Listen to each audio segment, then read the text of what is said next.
we're in the middle of a Mad God Mayhem event, so I thought, why not make a guide on it? Tower won't be doing it, so I'll just cover him for this one. So without further ado, let's just get straight to it.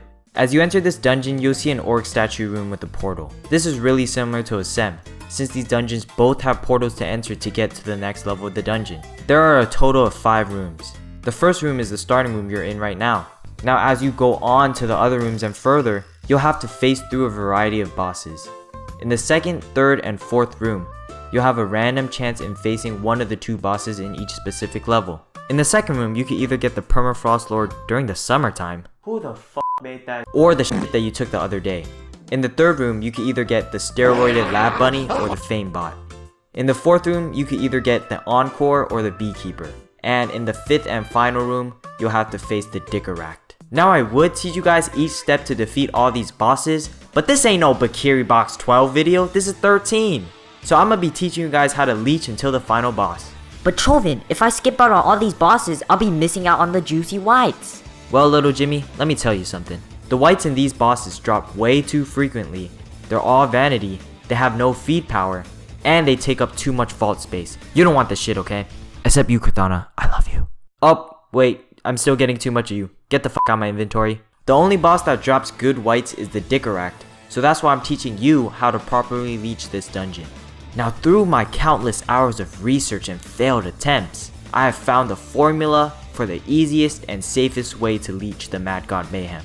Now as you enter the first room, don't go into the portal, because you can stand here while these motherfuckers are fighting the bosses. Be aware though, because the portal will not flash to indicate its disappearance.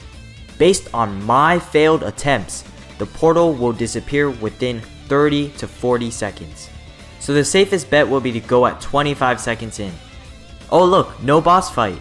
Now these portals will last the same amount of time, but remember, you don't know when the timer started since you don't know when the boss died. Thankfully, the portals will now flash as a sign that they'll disappear, unlike the first one.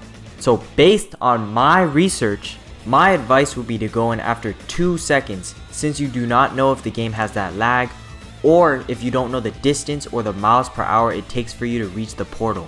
Now repeat the steps until you're at the 4th room. This portal will lead you to the Dickeract. Now you can't go in when the portal flashes because it will be too late since these guys already killed it. And you can't go in too early because you have to face through these drive-by eyeballs. Now, based on my research, I have found that you should go in at around 13 seconds if there are about 50 people in the run. You may want to go in earlier if there's more people, and you may want to wait a little longer if there's less people. Now as you go in, these side bitches should be dead, so you should head to the middle to kill the boss. If you want to be super safe and decide not to leech the last boss at all, be sure to not help out the group because you could get slowed, therefore missing your chance on hitting soulbound, meaning no loot for you. Be sure to stay in the middle so you're ready when the boss spawns, but also be moving around so you could dodge some of the drive-by shots. And when it spawns, shoot it, kill it, get 0, quit realm. I saw my shit, it's Mayhem, Missouri, a blizzard, but all of you bitches McFlurries, a blast from the past, call me Stephen Curry, you're traveling back, a big question, my career, do all this shit is so serious.